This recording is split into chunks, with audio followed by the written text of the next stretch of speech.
You're listening to For the Republic, a love letter to Star Wars animation.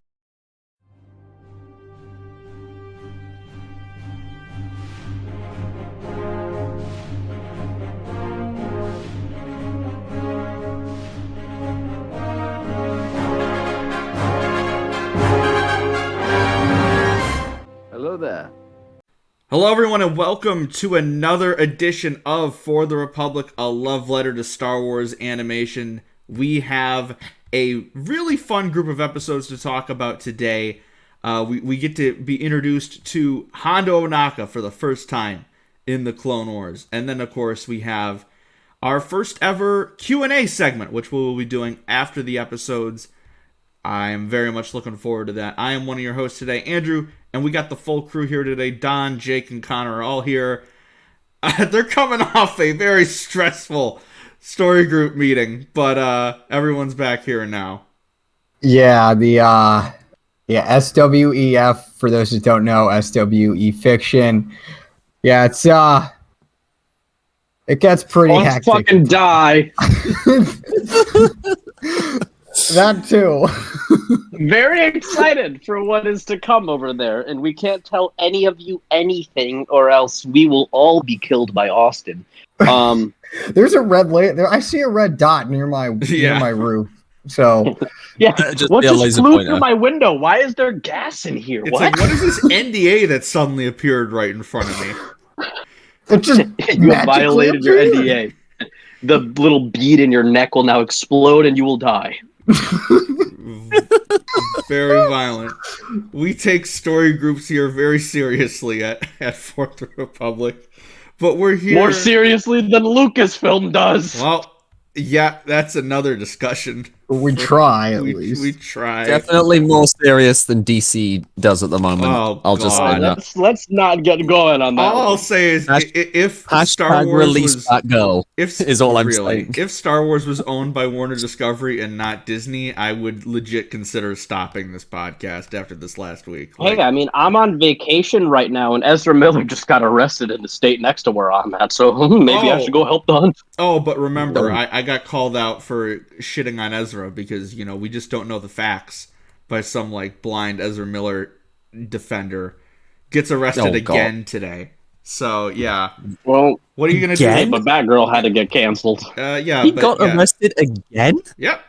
Yeah, like today. They were in Vermont and got arrested for, like, felony burglary or some shit like that.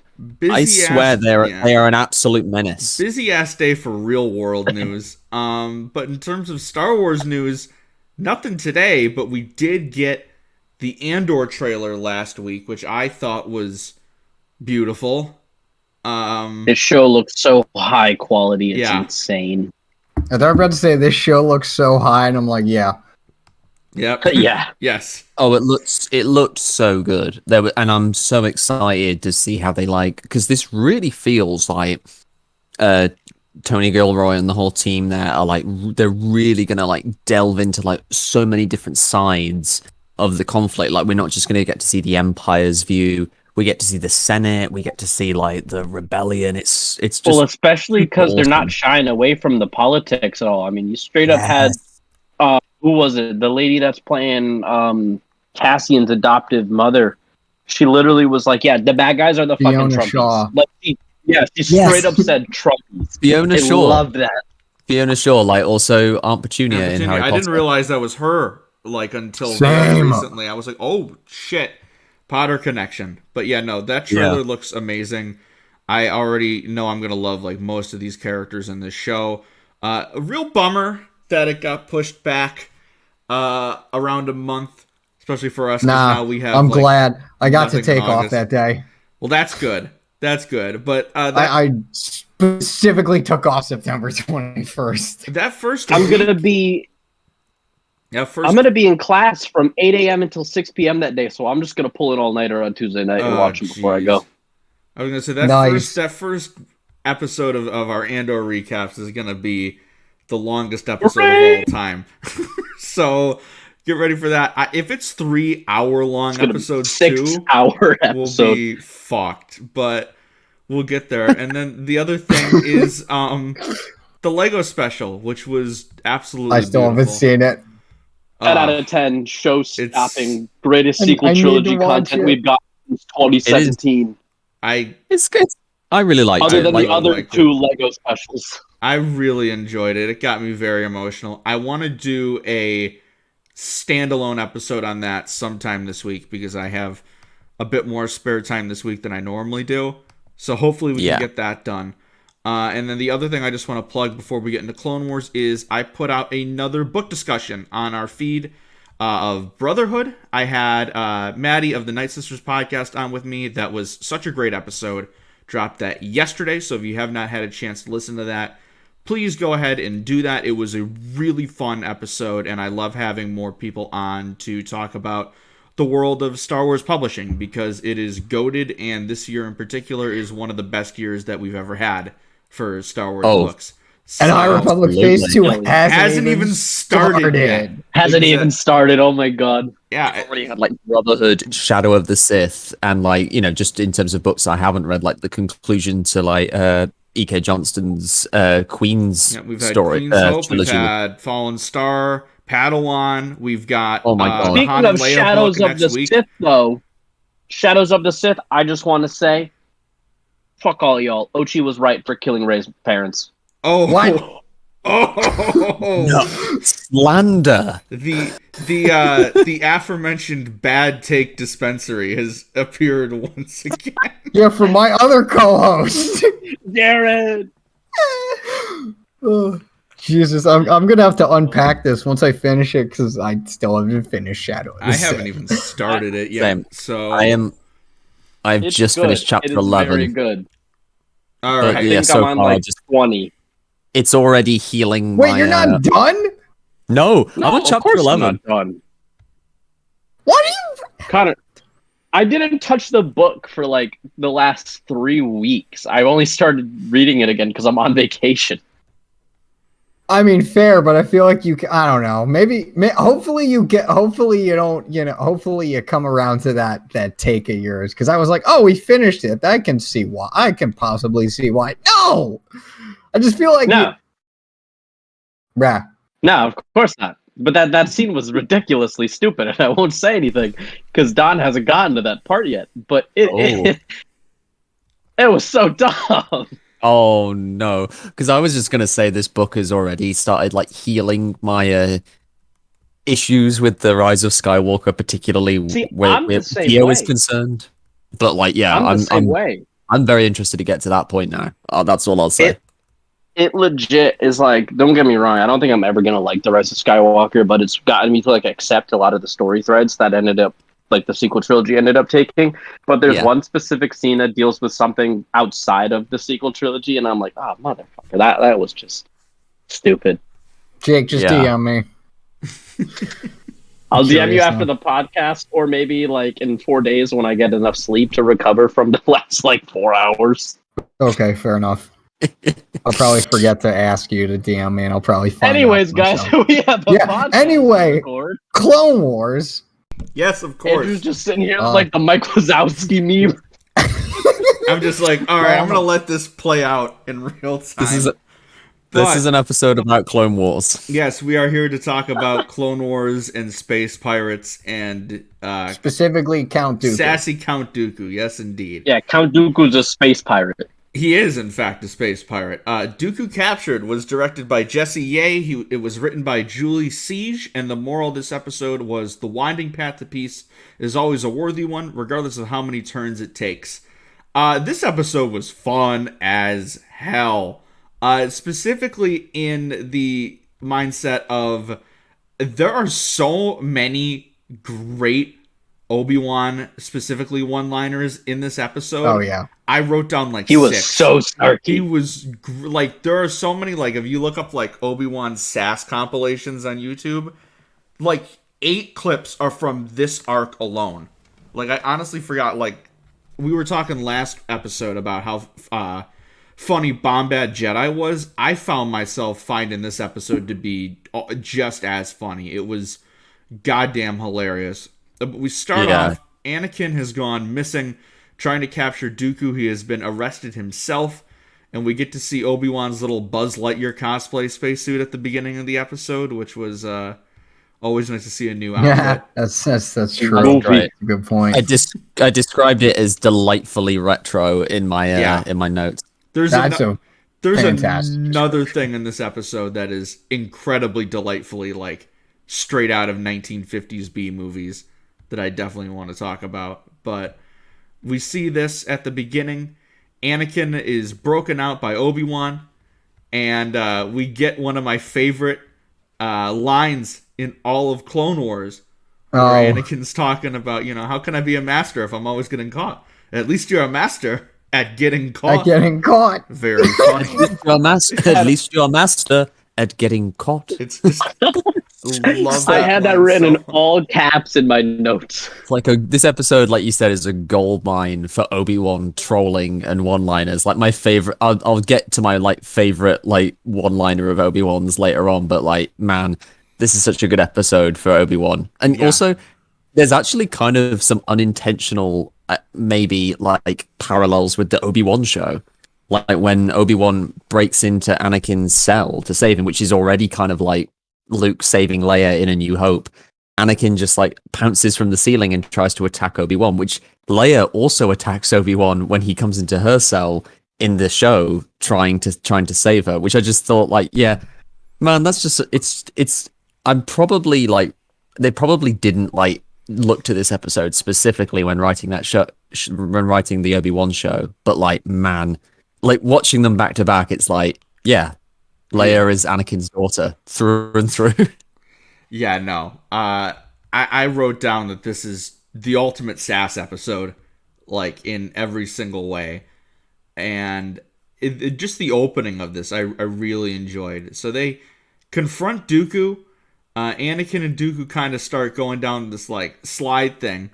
And I wrote, being the Jedi Fallen Order fan that I am, probably the second or third biggest Jedi Fallen Order fan in this podcast, but whatever I said, Anakin and Dooku predicted the slide gameplay in Jedi Fallen Order 10 years before it happened.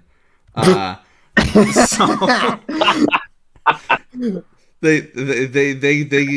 the innovators here. But they have that. Obi-Wan tries to get on the ship. There's a great moment. I thought you were chasing after Dooku, and Anakin goes, "Yeah, I brought me here." Or whatever the line was. Yeah. So that we end up getting a space battle. Dooku gets shot out of the sky, but because they are hit by one of the Vulture droids, I think, they end up crash landing onto Vancor, and they find during this, there's another great group of lines where Obi-Wan's like, "Lucky for you, I'm an excellent shot," and then Anakin's like, "Lucky for you, I'm an excellent pilot." I'm an excellent pilot. And then Obi-Wan just immediately comes back with, "For all your expertise, this is not a very smooth landing." It's my second favorite line of the whole episode. I just love that. And then I've had better landings. Just love it. It's like this whole episode of the Another Happy Landing. This whole episode is gold. Yeah. It's gold, especially because it's such a perfect showcase for Anakin and Obi-Wan's dynamic. And how they fit much better as a brotherhood dynamic, than Master and Apprentice. Yep, yeah, because that's a book I just read. Because I haven't even read that. That's a book I just read. They're constantly they've gone from this mentor-student relationship where Obi-Wan was meant to be the more dominant of the two, in terms of relaying wisdom, to now where they're constantly trying to one-up each other with everything they do, and you just kind of see that throughout the episode. Oh, luckily for you, I'm an excellent shot. Luckily for you, I'm an excellent pilot. It just keeps going, and it's just brilliant. No, yeah, for sure. I had such a blast with their dynamic in this one. Getting to see them really work together throughout the entire arc was just so great, and I just love their back and forth, and how you can tell that they've completely changed since Attack of the Clones. I was eating it all up. And then we get all the shenanigans on Vancor, which just continued to be great. Anakin ends up losing his saber at one point. I believe that's a little bit after this, but I do love how once they arrive on this planet, the color palette of the episode just changes. which I just really appreciated the animation change there. They find Dooku's ship, but Dooku is nowhere to be found. And then we are introduced to, once we see Dooku and he traps Anakin and Obi-Wan in the cave, we are introduced to our guy, which I have in all caps, Hondo! He is here, ladies and gentlemen. Oh my Jim God. Cummings, everybody. Jim Cummings is a just work of art in every single way. Getting to see him here for the first time, I was over the hill. I loved it so much. One question though, why do all the other Weequays have like Australian accents, and Hondo just is just Jim Cummings? Like he's like, all right, I'm not doing that. Because he's kind of doing like he's kind of doing like a Hispanic accent of sorts with Hondo, whereas like all the other Weequays are like you said, they're either Australian or Cockneys, and it's just like it's so weird, but it kind of fits like the whole dynamic really, especially with like the way some of the underling Weequays behave. But yeah, like Hondo is a legend. Yeah, big fan of the Cockney space pirates. That's a great sentence right there. That's also a great band name, which I gotta write that down. Gotta keep that Definitely. for the future. The boss said we're supposed to shift this spice over here. God.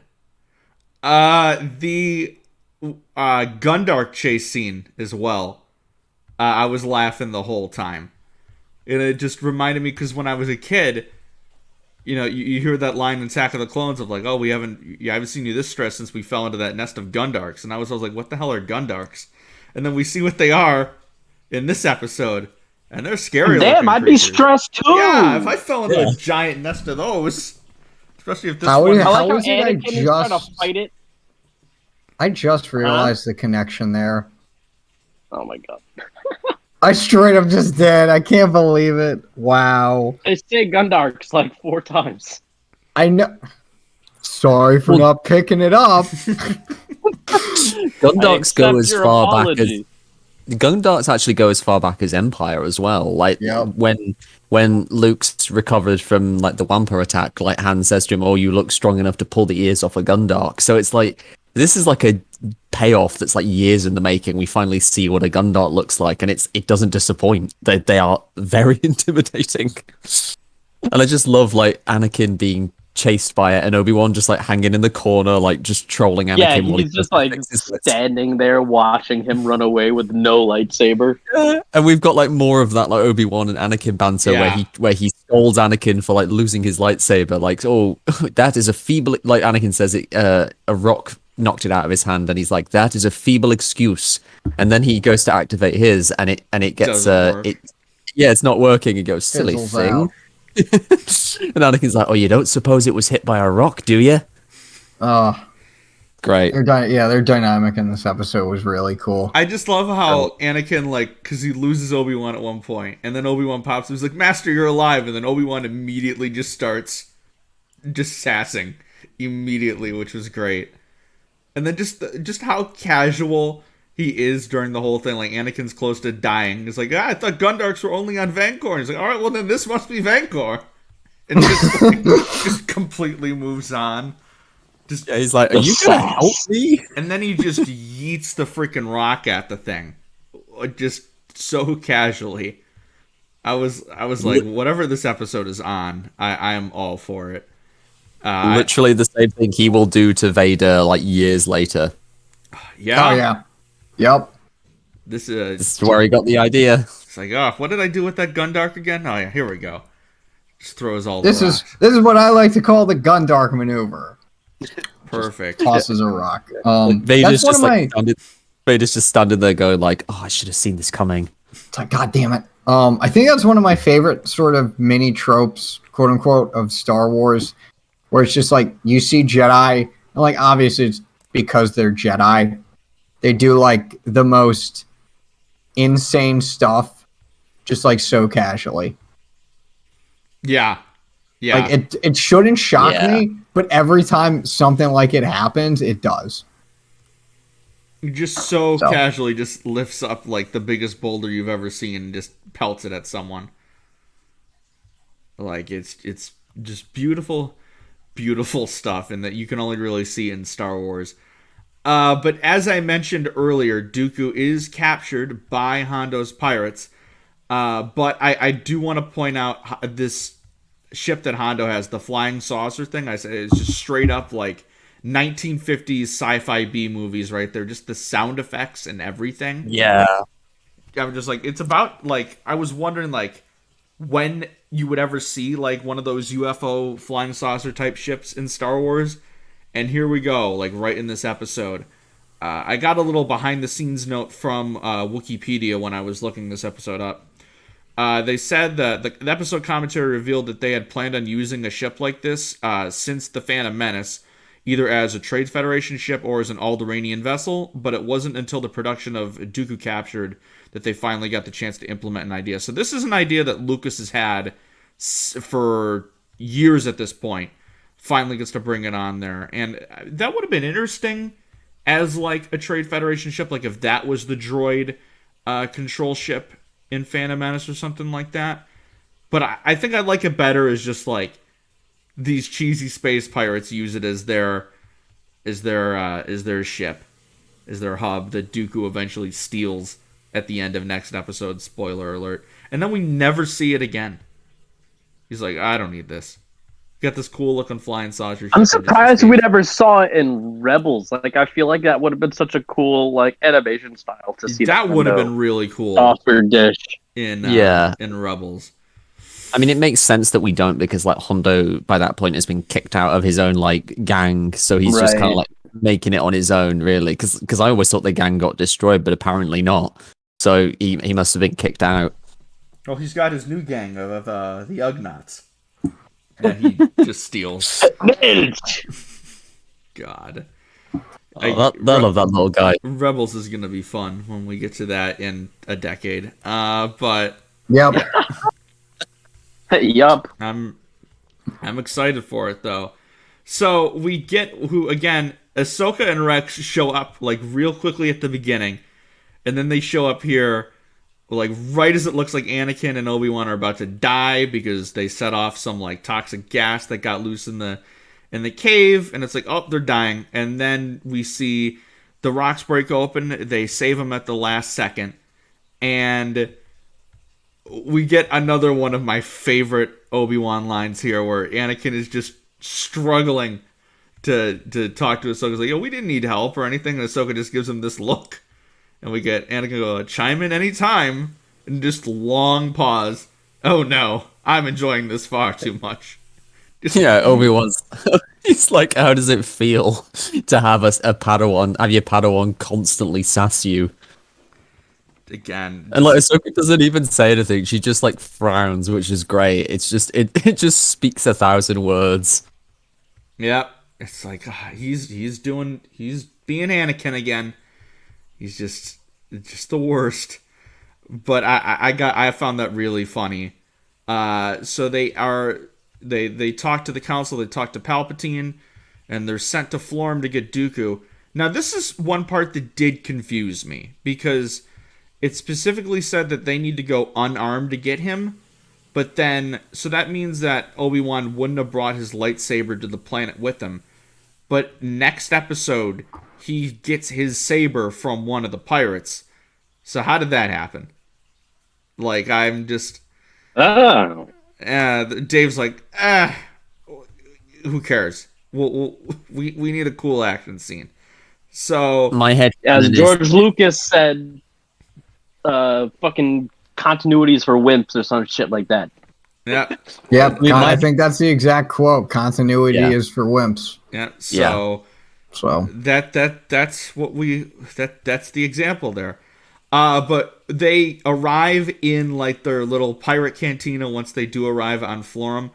I just gotta say, Kevin Kiner, I love you so much, because this music that's playing like in the pirate bar, so good. Cool. It's so cool. Like whenever we get to see like seedy ass bars in the Clone Wars, they always have like the coolest soundtrack playing during them, and this is no exception. I was loving it so much. And then they talk to Hondo. because the whole time Palpatine's like, how do we know they even have Dooku? Like, even when Hondo has Dooku's lightsaber, he's still like, oh, that doesn't explain anything. I'm like, does it, Sheev? I feel like that's a pretty good thing. He's just trying to deflect from he doesn't want Dooku getting captured yet. He's like, fuck, this is bad. This random-ass pirate is going to foil my 15-year plan. It's like, you're telling me the grand plan of the Sith is foiled by Hondo Ohnaka. What a story that would be. I love that. Like, I love when he pulls Dooku out into the hologram to show him to everyone, and then he just quotes, "I'm afraid he's too embarrassed to speak." And Dooku genuinely looks so annoyed because he looks like so upset. Because he's like, my master's going to be seeing this. Yeah. Sidious is going to see this. He's going to be so disappointed in me. That's the thing, is like, this episode, or this arc, I should say, Dooku was like surprisingly really funny at points. Which is odd, because I don't normally think of Dooku as like a humorous character, like, at all. Like, I don't really remember many other episodes where Dooku is like throwing one-liners. But in this episode, I guess it's just because of the odd couple dynamic we see in the next episode with him and the two Jedi, where they get to really work off of each other. But even in this episode, when they're talking to Dooku in the prison, he's just like, you can't trust these pirates. He's like, they're devious and deceitful, and most importantly, stupid. And I just that was one of my favorite lines. That's like my Obi-Wan just throws it right back at him, which I loved. It's a wonder you don't get along with them, Dooku. You have so much in common. It's my absolute favorite Obi-Wan line of the whole episode.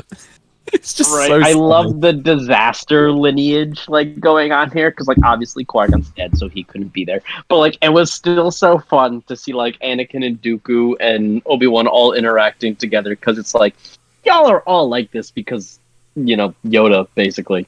Mm-hmm. Oh, Siren. That was me.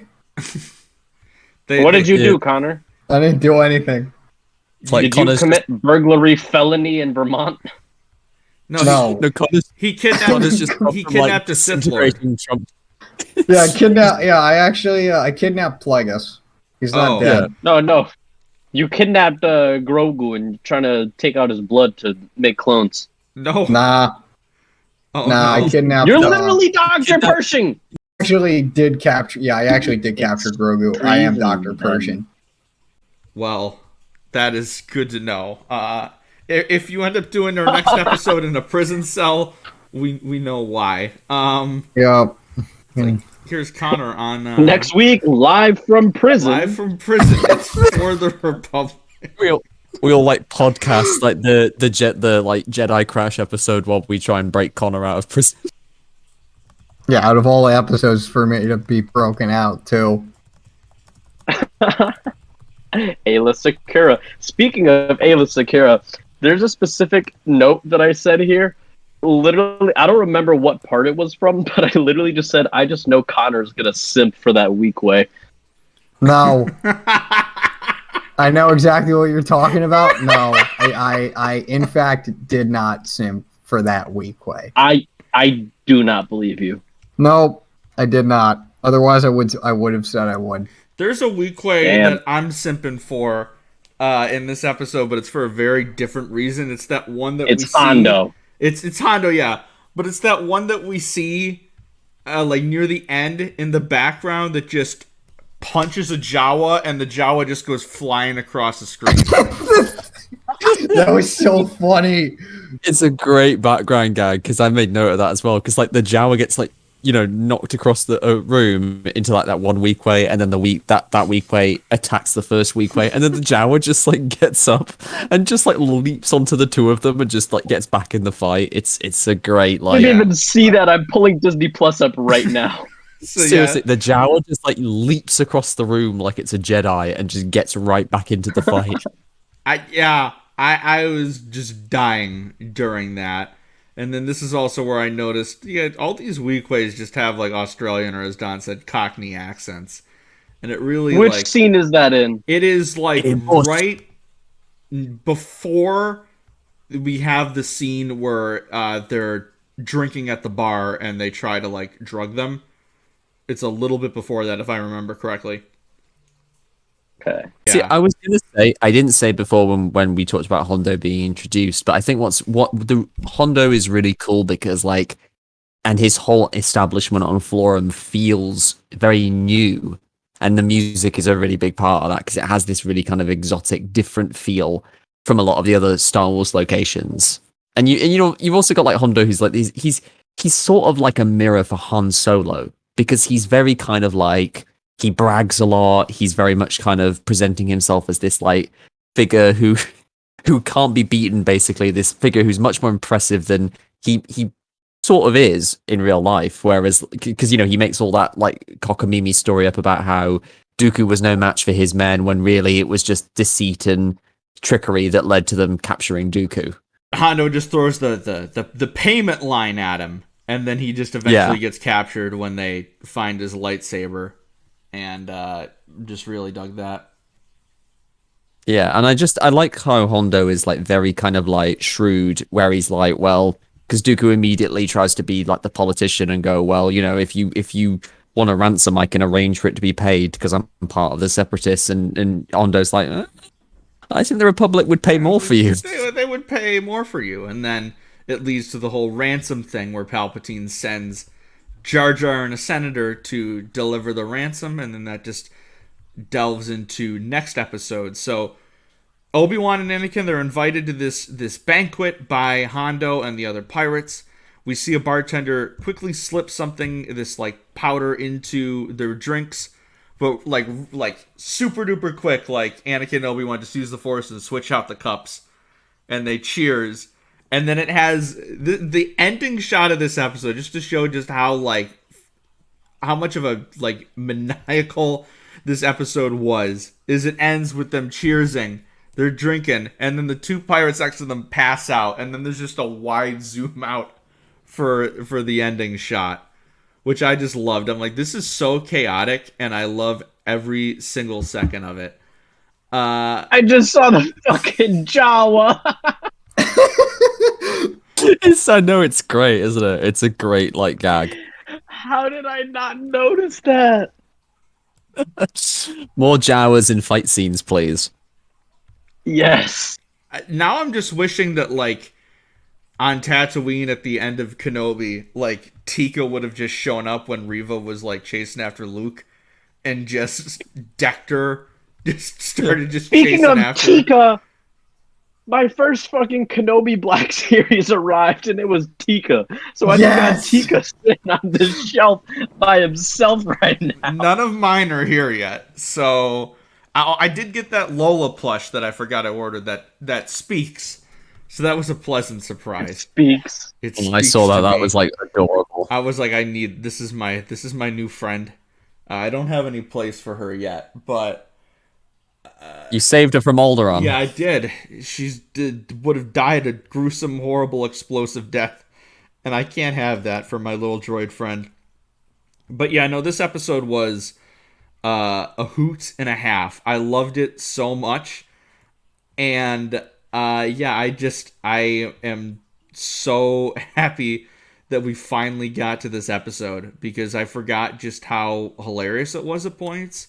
Hondo is Hondo, so getting to see him again was great, even if it's like in a villainous role, whereas he's always like, whenever you see Hondo, you never know what side you're gonna get him on. But I just really enjoyed this, and I loved the Anakin and Obi-Wan adventure that we have here. The two just snarking back and forth at each other the whole time, and just their dealings and their interactions with the pirates I thought were hilarious. And yeah, really great episode that I was a big fan of. So we can move on to the next episode, which is the Gungan General. Good old General Binks, Master Bombad. General Binks. Directed Bombad General. It was directed by Justin Ridge, who was the showrunner for Star Wars Resistance. So a little bit of some early directing here. Julie Siege also wrote that one as well. The moral is fail with honor rather than succeed by fraud. So this episode opens up, well, actually, I was going to say it opens up with them in prison because they were drugged. I gotta point this out here. So this is again from Wikipedia because I was very confused because we clearly see them switching the drugs, and then this one they're kidnapped. So here's what Wikipedia says. It says, at the beginning of the episode, Obi-Wan and Anakin wake up after being drugged with their drinks. However, at the end of the previous episode, they had switched out the spiked drinks. So I thought, like, what, were all of them drugged? And, like, Hondo just did a gambit type of thing? Yeah. And, like, that was my fault. But it says, the show originally had web comics posted on the official Star Wars website, which tied into the various episodes. This was the story that required you to read the comic to understand how Anakin and Obi-Wan were captured by the pirates, because Pilf gassed the entire room, and then they got in prison that way. So damn. Well, one, I didn't know that Clone Wars webcomics were a thing until reading that, because I don't remember those at all from when I was a kid. But that's the one thing where, like, all right, you got to read the comic. And there was what was the other one from a couple weeks ago where you needed to know the something that happened by reading, like, the pop-up facts that aired during, like, the what were those called, the uncoded episodes or something? Really, dude, yeah, I thought I was the only one that remembered the pop-up facts. Those were sick. What the hell? Are you kidding? Yeah, what? Dude, yeah, no. Like, I think during Clone Wars, I want to say, when it was still airing, they, like, did reruns or, like, put on StarWars.com, like, the episode, like, reruns of the episodes. But instead of just the episodes by themselves, there were, like, little facts that would pop up on the screen. Oh, that's that neat. would just give you so many cool info, like factoids and everything. Like, the only reason I remember, they were called decoded, is what they were. They were so sick. See, that sounds. That does ring a bell. I don't think I ever saw it in practice, but that is quite cool. Yeah, that reminds me of like a Marvel comic. How they'll put like little bits in the like little boxes in the panels just to like remind you of like who a character is or where a plot. They're like see Captain America number 11 or whatever. Yeah. Exactly. I don't know if that was number 34. I don't know if that was only a States thing or not, but yeah, that I just remembered that there was like something really important. Like, I think it said Ron Perlman. That's where they show that Ron Perlman's character was like a master like droid reprogrammer or something. Was because of those factoids. And then this one is webcomic. Gotcha. But the main thing that I need to talk about at the opening here is finally, for the first time in season 1, we get to hear the regular Clone Wars opening. And when I heard like the classic fanfare in this episode, I literally screamed, because we've had that like weird season 1 one for most of these episodes, except for the ones where we had to like jump forward in the timeline. I eventually came around on it, but I was always still like, this just doesn't feel right. So when it finally hit, I was like, wait, hold on, here we go. In the middle of an arc, awesome. And I got really excited. I'm shocked they just didn't do it with Dooku captured, and they just did it with the second episode of the arc. That would have been clean. But I was excited to hear it anyways. So again, here's me very confused on my notes. I said, so they got drugged and imprisoned, yet they switched the drinks at the end. So were both the cups spiked? Because that's what I thought. But then I found out later the real reason is someone gassed the room. But then they're stuck in a cell, guys. Can you believe it? They're stuck in a cell with Count Dooku. How are they going to work together? We'll find out. We get some trademark Jar Jar hijinks as they are arriving to Florm to accept the ransom. It's him and Senator, I'm forgetting the name here, Senator Karras. Yes, Senator Karras. Yeah, like he's a gran. Yeah, so also he has a staff that is literally the staff of Ra from Raiders of the Lost Ark. That was another thing I wrote down on Wikipedia. the other behind the scenes note, it says his staff was designed off the staff of Ra from Raiders of the Lost Ark. So that's George throwing in like one of the first Indiana Jones references that we see in the show. I know the literal Ark of the Covenant shows up in one of these episodes at some point. I don't remember. I'm gonna have to keep my eye out for that. Was, but I know it shows up in one of the episodes. It might be the Reiko Hardin episodes, if I remember correctly. But I might be making that up. But again, we talk about great lines here. We see Dooku trying to escape the cell. He's like trying to like pull away this fruit or these keys, and he's like, "Control your Padawan's insolence. I'm trying to concentrate." And then just dead. Anakin, yeah, control your insolence. The Count is concentrating. I love so funny. this so much. It's the way James Arnold Taylor delivers that line with such an obvious kind of like amusement. It's just great. That's another thing about James Arnold Taylor. I'm just going to point this out now. For the first time, I've been watching the Spectacular Spider-Man because I just never watched it as a kid. And it's out on Netflix now here in the States.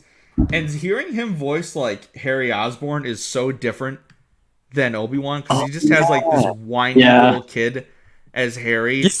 And then I'm like, that's also Obi-Wan. Like, you can kind of still hear it because I can just tell when he voices certain characters because he just has that like cadence in his voice.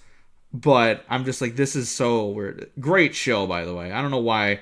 Oh, it's like he's Ratchet and Ratchet and Clank. Yeah. And I never noticed that until like the reboot game came out a couple of years ago. The only one I never noticed is that he was, I'm pretty sure he was Johnny Test too, and I hated that show as a kid. But like now, I can Spider-Man too. What? He's also Johnny Spider-Man. Test was a great show. Don't give me this. Fuck off. Bruh. Just a quick Spider-Man question. So, have you got to the point where Mary Jane is introduced? I am Andrew? on season 2, so right. I think the Craven episode is the one that I have next. So I've already because I was seen, gonna like, say the symbiote saga and everything. It's so good. Oh, great! Yeah, because I was gonna say like if we're going by like Star Wars voice actors who That's are in Hera, yeah, that's Vanessa Marshall. Yeah, Vanessa Marshall voices MJ, which I just think, and she does such a great job as well. Awesome. Yeah, no, there's a lot of familiar voices. Like D. Bradley Baker is Dr. Connors. Connors. Yeah, yes. so there's a lot of familiar voices in that show, which I just had to have a quick little side note about that one. But yeah, the Count's trying to concentrate. They end up escaping, and then this is a theme of this episode. Is they keep trying to escape and they keep getting in each other's way, and then Hondo just keeps catching them. It happens like 4 times, but I think it's hilarious every single time. So it didn't bother me. What isn't very hilarious, however, is Jar Jar getting in the way, and pretty much we see that 2 Weequays have gone against Hondo, and they just want the spice for themselves, and they're going to dip. So they start chasing after the Republic ship, and because of a mix of Jar Jar hijinks, which again, we should just trademark and just put on a shirt, and these dastardly traitorous Weequays, the ship trashes, we lose the 2 clone pilots, and Senator Karras, R.I.P., which, again, I was kind of shocked that he died because I thought I remember a very similar looking character showing up in the prequels, but maybe it's just another senator of his same species, or I'm just misremembering something. I mean, he could have been in the other Phantom Menace or Attack of the Clones, because like those are before. But like they also love to reuse models. That's in also the first like 3-4 seasons of Clone Wars. There's so it's like there's definitely dead characters in the right, and they're probably just like they wore the same outfit. Yeah, but like they introduced him, and I just found it so shocking that he was immediately killed off, because like normally when they introduce like a lot of these senatorial characters, they stick around, and he's just gone immediately. It's like if they introduced a Jedi and just immediately killed them. And then cough. I'm a Gundite. Cough. Whoops, sorry, buddy. Nadar, we miss It's you rather every like single day. Adar. it's rather brutal as well because they like when they find him like just like Yeah, sprawled I in wrote in the that down. damn. I was very shocked at how like gruesome that shot is. You just see his like sprawled corpse just crushed by the wreckage of the ship. I was like, again, kids show, guys. Like, Yeah, even in a and it's more all like even with this one, like there are a couple moments where it is very, very, very not a kid show, but like this episode does have like a bit of a lighter, fun tone to it, just like a fun adventure, and then Jar Jar has his like Jar Jar stuff with the beasties later, but then we get this shot, and then there's Beasties. something Dooku does at the end that I literally like my jaw dropped. I was just like couldn't believe what I was seeing. But I also wrote because they talk about these geysers that shoot out acid, and just the concept of acid geysers just sounds cool to me. I'm just like I'm like, all right, that's a cool sentence right there. Acid geysers. It's a very Star Warsy thing. Yeah, exactly. Like, just take a terrain and then make it dangerous, and then boom, you have Star Wars. There you go. It's like Huh. acid ocean. You're like, oh shit. All right, It well, reminds me of Must be Star Wars. yeah. I can't even pronounce the name of the planet. That has a vortex storm. It's in season 3 of Rebels. I can never remember the name. It starts with a W. It's like Wincanthu job. That episode. Oh, yeah, Kinda that reminds me one of that. with as Morgan and Hondo. Yep. Yeah. I know what you're talking Fuck about. as Morgan. Yeah, I don't like that. Yeah, bitch. fuck it. But Fuck Yeah, as also- Morgan. I love also- the episode, especially the last 5 minutes are tense as hell, but fuck as Morgan. Also, fuck Turk, who is like the other who is the Yes. other Weequay who screws over Hondo. The main Weequay subordinate who screws over Hondo. That guy is just the worst. He like literally everything was gonna go off without a hitch, and he makes everything worse for everyone, trying to kill Jar Jar and the clones, and then double crossing Hondo. Yeah, that guy is the worst. He's also voiced by Greg Ellis, who voiced Rocket Raccoon, I believe, in the in like some Marvel cartoons, like back in the early 2010s, and he also played a British Navy officer in the Pirates of the Caribbean films. nice. But like here he's got more of a Cockney vibe.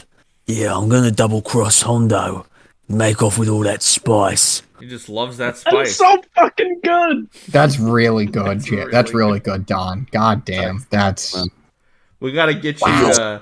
If they do a Lego Clone Wars 2, we got to get you to voice Turk. Just Yeah. get you in there. they're real Wars easy. too. He says like 4 lines and then you just die. Yep, that's just No, how I'm not it ready. is. I'm not ready, Dooku. That's just how it is in being a Clone Wars like 1 episode character. You show up, you say 4 things, and then you get killed by Dooku. Very brutally. Yep. Or Palpatine, or Anakin, or or Ventress. Obi-Wan, Or or a Maul, or clone. Ventre, or Savage. Yeah. You're dying. Just somebody. You show up One in of one the episode. main characters. If you don't just show up, if you only show up once, that's it. You're done. Don't expect to Anakin- live. It's like, oh, what's happening with my Anakin just character? becomes a Oh, cold-blooded you're killer dead, and sorry. stabs you from behind. I feel like that's happened. Like we've seen it with, at least with the surprise stab from behind. We saw it with Ron Perlman's character with Grievous. Then we saw I'm sorry, Adventures. There's With that Captain one Orgaius. Yeah, arc, Adventures with Captain Argaius.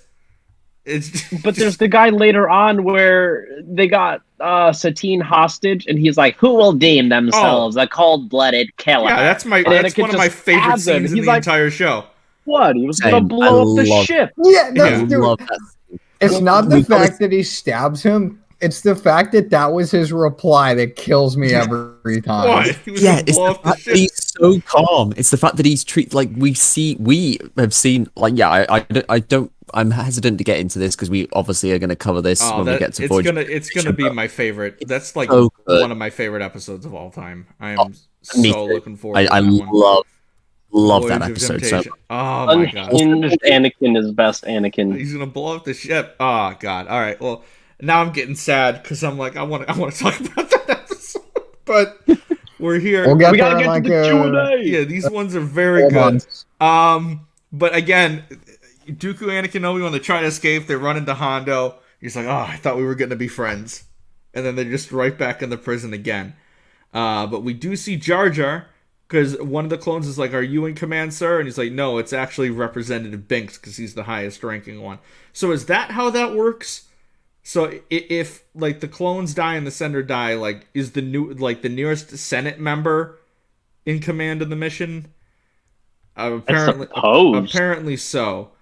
I mean, it feels like a little bit of a technicality to put Jar Jar in charge, but like I actually don't mind because like again, this is an episode that should feel like, oh, look how much Jar Jar sucks. He's a terrible strategist. Oh, he's just he was actually so good. Mm-hmm. That's the thing, and that's the subversiveness of the episode. That it does what Star Wars always is best at, and subverts our expectations. Because Jar Jar is not only a good strategist, he's also a really respectful person. Because like you have that lovely scene where he plants Senator Karras's staff on the like makeshift grave they dug for him, and he gives him this little eulogy that's it's actually quite moving. Yeah, and it's just. Yeah, those and with good in their hearts always passing too soon. It's a moving moment. I mean, this is both a really good Jar Jar episode and also kind of a disappointing one because Ahmed Best is not. I was going to say, how do we feel about not Ahmed Best Jar Jar? It always is just hate weird it. for me. Absolutely hate it. It's weird, but I don't mind it because just like what Jar Jar, this is probably right now at least this is my favorite Jar Jar episode. He really shines in this episode. Like, we see his clumsiness, but like my favorite thing has to be the fact that like he honors Senator Karras's sacrifice and B basically sort of like commands the clone troops successfully, and C he sabotages the Weequay pirates. Just by his own clumsiness. That might be. That was the moment where I was just like, him taking out all the Jar Jar. I loved it. Fuck yeah, Jar Jar. Exactly my sentiment. But another thing I absolutely loved is Obi-Wan and Anakin and Dooku's second escape attempt. The quips between the three again are hilarious, but Obi-Wan uses a mind trick on one of the Weequays to get them out of the jail, which I found hilarious. And then Anakin just straight up tries pole vaulting out of the castle, and because of Dooku, he's not able to get over there. And Anakin just drop him, just drop him. We need to get out of here. And then they get caught. I love how Obi-Wan like catches him. It's like, all right. I know it's probably not the Jedi way, but if y'all just let him fall, the war would have ended right here at Hondo's house. Like, just think in his exile on Tatooine, Obi-Wan ever like thought back to that moment and thought, man, if I'd have just let him fall, it would have been everything would have been. If I had just listened to Anakin and like drop him, it would have been fine. But like, I guess not, because he does kind of walk away from that Vader duel like without killing Vader, so maybe not. Maybe not. I should also add, we skipped over like Anakin absolutely roasting Dooku just before they go to escape. I must have missed it. Oh, was it the count is you forget now. Is an elderly gentleman and doesn't move like he used to. Like Anakin is just God. The way he says that, it's brilliant. I even wrote after that part too. I was like, limp bodies. Right, I was like, wait, Anakin, didn't Dooku chop off your arm like 6 weeks ago? And now you're like, nah, man, slow. Like, the malice is just, the absolute hatred for Dooku is just dripping from Anakin's voice, and it's just great.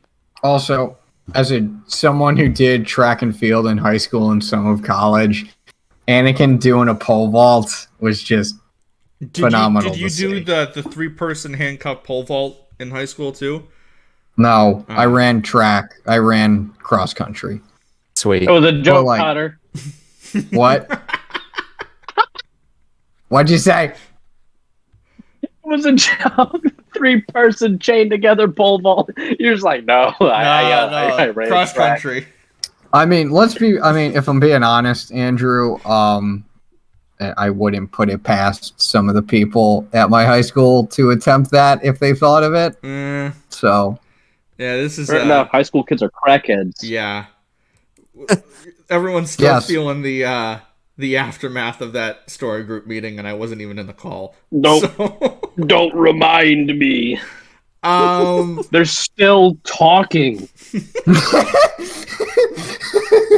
they're still talking. They're still planning. I know. I know. I muted the whole Discord because it's in like 4 different channels. Dude, I muted the Discord the second I joined, and that was the smartest decision I've ever made. See, I have that. No, I have that on mute the whole always. So I just want to go I back. have most of the channels on mute. I just want to go back to one of my another favorite Jar Jar moment when he was just like, "I have an idea to rescue the Jedi," and I'm just like, out of all the characters to say they have an idea, I would never expect Jar Jar to say it and actually execute it pretty well. But god damn it, this is such a great Jar Jar episode that I can't help but be happy. Yeah, I got again talk about great Jar Jars. The visual of Jar Jar and the clones chasing down the Weequay speeders on those beasts, really cool. I loved it. I also loved him looking at the tanks when Turk is fucking with Hondo, and he's like, yeah, the Jedi brought an army, so it's all right, let's get these tanks. And Jar Jar's looking at him, he's like, oh, Bombad Clankers. And then the clone looks at him, he's like, Bombad Clankers. And then he sees it again, he's like, oh yeah, Bombad Clankers. Jar Jar trying to get the clone to just look. He's like, no, you said look over there, and there's that there's that struggle with the binoculars, trying to get them to focus. That's always funny as well.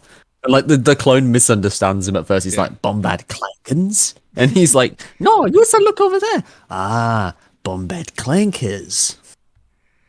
Beautiful. I think that's what we should call tanks from now on.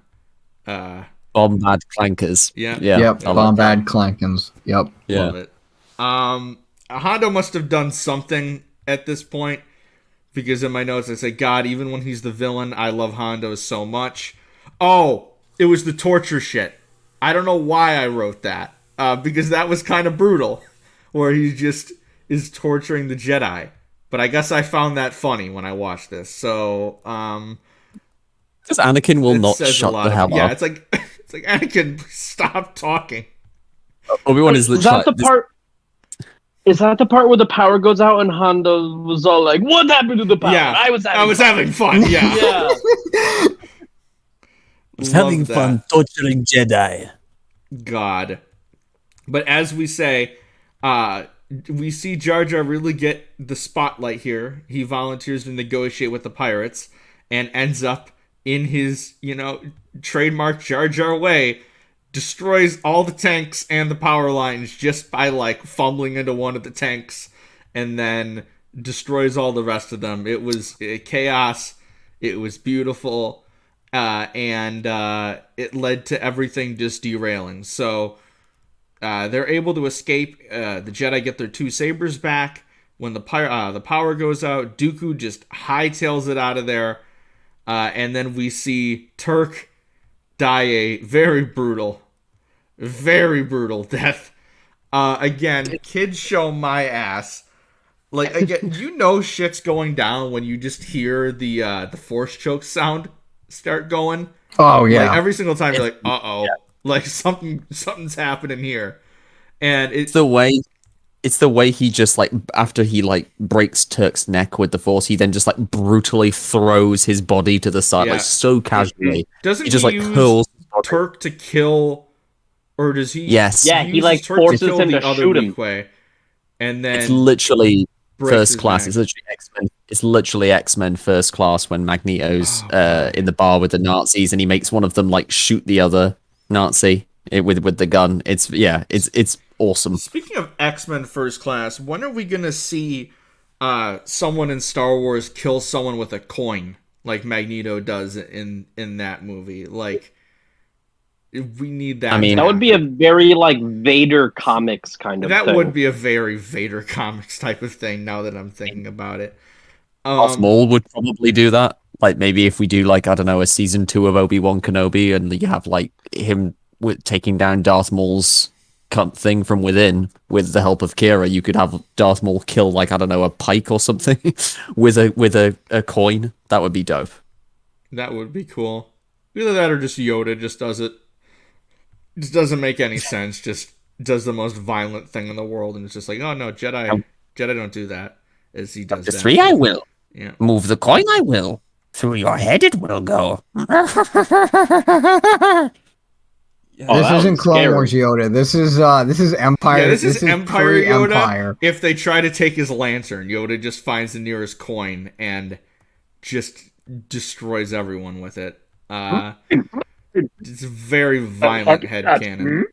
But just like telling bad stand-up jokes and going, Funny joke. Yep. Yep, that's Yoda. And you can catch Yoda's stand-up special live on Disney Plus, streaming on September 21st. Sorry, Andor, you just got bumped again. But Dooku escapes on Hondo's flying saucer ship. Jar Jar arrives with the spice, and all is good.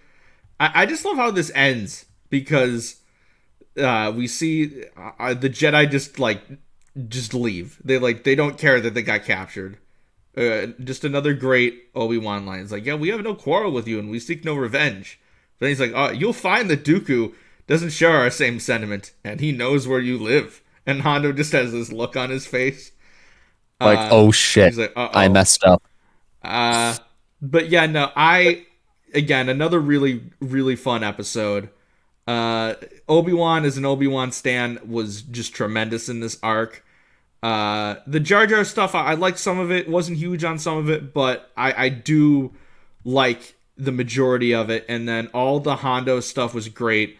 And the odd couple pairing with Dooku and the two Jedi was just awesome. And I'm glad that they were able to do something like that, like having these two characters that are at each other's throats the whole series work together, and we get to see some like, oh, you know, how are they going to work together type of thing. But I thought it was done really well, and I was a big fan of this arc, honestly. Like, it's probably my third or fourth favorite that we've discussed so far on the show. I just had a really good time with it. Yeah, same. It's like it's very entertaining, solid.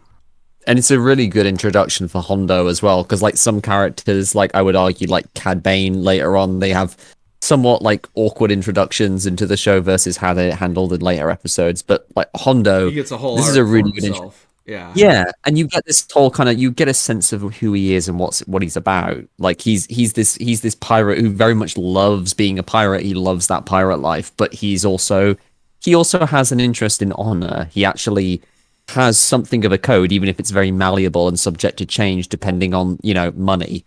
But because so many things you can buy with credits. I get the sense him and Haja would be good friends. But anyway, It like just reminds there's me that of, whole.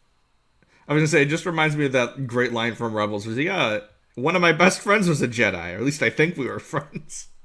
We get the formation of that in this episode with Hondo and Exactly. Obi-Wan. Yeah. And I just Hondo's just a very interesting character in Clone Wars, because in Rebels he's pretty much an ally like the majority of the time, but in Clone Wars, like whenever he shows up, like you genuinely don't know, like, is he going to be helping them? Is he going to be the villain of the episode? Because he's the villain in the Gathering arc. When we get to that, he's the villain in the Bounty Hunters standalone episode, which is another all-time great one, a great Kurosawa tribute when we get to that.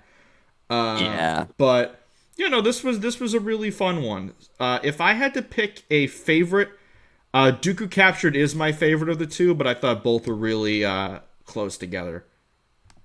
I'd agree, yeah.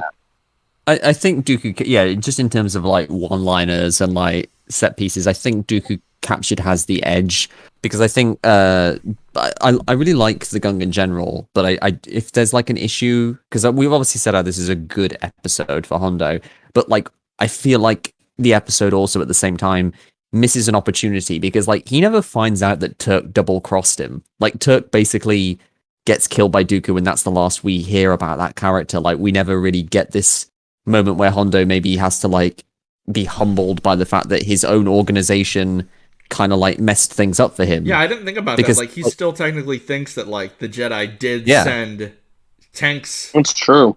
So because he has like a very solid logic throughout the whole thing. Like it's mad capturing the two Jedi, but it's also driven by like, oh well, they'll pay more money for the three of them, and like Turk's like, why don't we just give him to the Separatists? And he's like, oh, I don't know what to do with you. And he just explain. He gives him this very kind of solid logic, and yet Turk still betrays him because he's greedy and impatient, and that leads to his demise. And it's just it's interesting because it's like I feel like the episode did miss a beat there by not acknowledging that and showing how, Hondo is kind of held back by his own obsession with the pirate life, because these pirates, they're not very loyal. They're very kind of like greedy, grubbing scoundrels, basically. yeah, no, I agree with everything you said.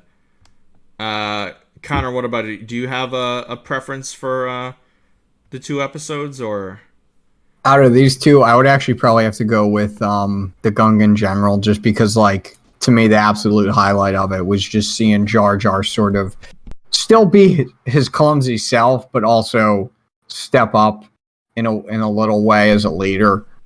And I just thought that was a fascinating character moment, little character arc for him, because we never really have seen that up to this point chronologically. So I'd have to go with Gungan General. Yeah, fair. I mean, I love all the Jar Jar stuff here as well, because it's just like it shows that he learned from his experience in the Phantom Menace, and like as we see with Bombad Jedi, the clones, even though you could have had a whole scene of the clones just like being annoyed with him and not getting him, you get the sense they respect him the same as Padme and 3PO do, because they recognize like his strategies. While they're unorthodox, they're actually really effective every time. Like the hiding in the geyser, that's effective. Riding on the beasties to like thwart the tanks, that's also effective. And the speeders, it's just a really good episode for Jar Jar. no? I agree with everything you said. Like, I really enjoyed both episodes, and I'm excited to talk more about our next episodes next week as we continue our Clone Wars rewatch. But we are not done here just yet, because it is Q&A time. So we took questions from Twitter, Instagram, the SWE Discord, and Chloe helped us out, and she did her own Q&A prompt. So I have a couple from that as well. We got a decent amount of questions for our first ever one. We did post about it a couple times, because at first I was like, all right, guys, if you're liking this, please actually ask us questions. Like, if you're gonna engage with the post, help us out here. Jake, we have to. There was a certain question asked about you several times in the SWE Discord server. What? So we need to get to This that. man says what? Like he doesn't know. So our good buddy Tom, also known as the Gaze Electric, asked, I think, at least 3 times if you will take his hand in marriage. So for the people listening, what is your answer?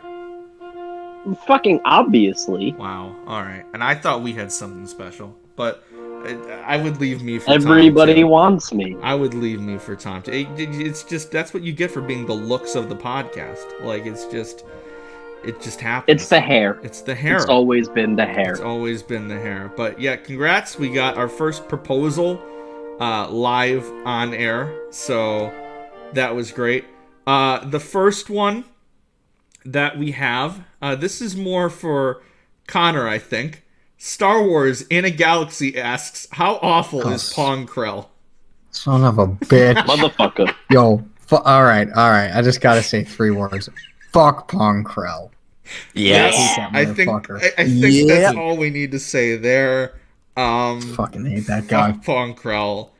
Whoever. Fuck Pong Krell. Now, whenever we figure out who the Pong Krell stan account is on Twitter, is going to be a day. And if it ends up, if it's you this whole time. Who? Me? No. You. I have my suspicions as to who it might be. I'll just say that. It's Gonna Jake. do some like sleuthing. It's Jake. All right. So. Oh. So yes, that is our answer. Oh, fuck Pong Pong Crawl is very, very awful. But Nah, you know what would be a twist? If it was Alex Damon of Star Wars Explained. that would be a twist. Oh my god. That is very much. I would be a twist. love that. I would love that if it was Alex. He That just would be reveals great. it like 10 years from now. It's like, yeah, remember that Pong Crawl Stan account on Twitter? Yeah, that was me. I just, Yeah, we just have him as a was guest on the me. podcast, and he reveals it dramatically, and we're like, "It was you." this whole time. What? But yeah, Pong Crawl, terrible. This next one was from Instagram, and it's from a good friend of the show, David, Star Wars historian, asks. Now he says, in terms of characters, your top 5 Star Wars characters, I don't think we should do 5, because that will take forever.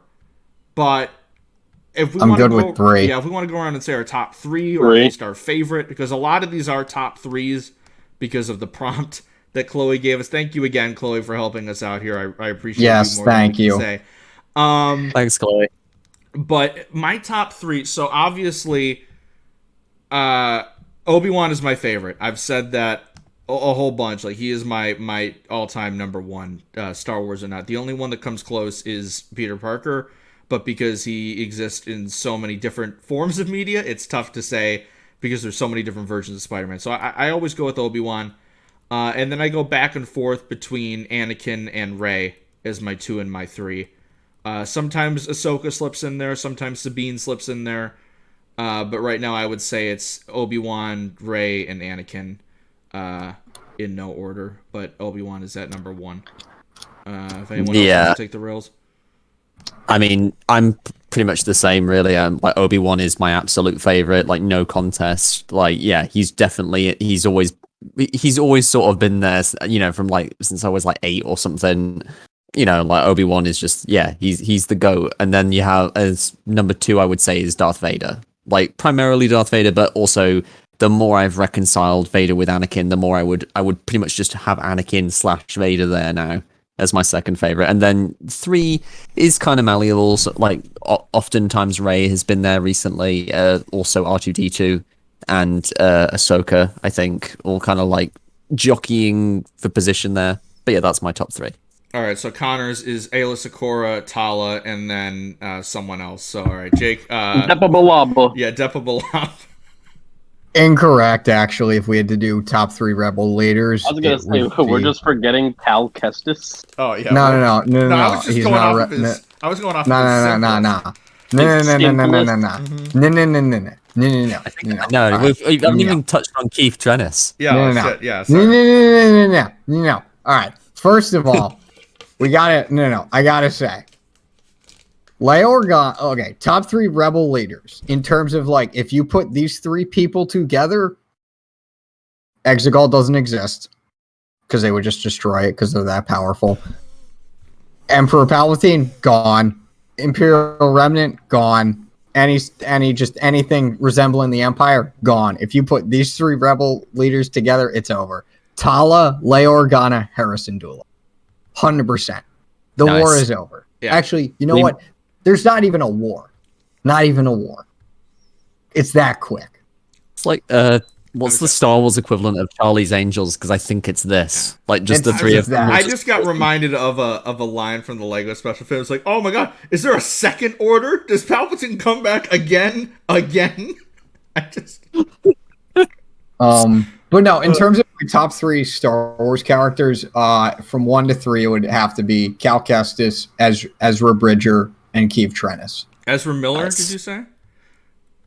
No. Oh god. Up, Andrew. That Thrawn article from the Direct where they call I Ezra do- Bridger Ezra Miller.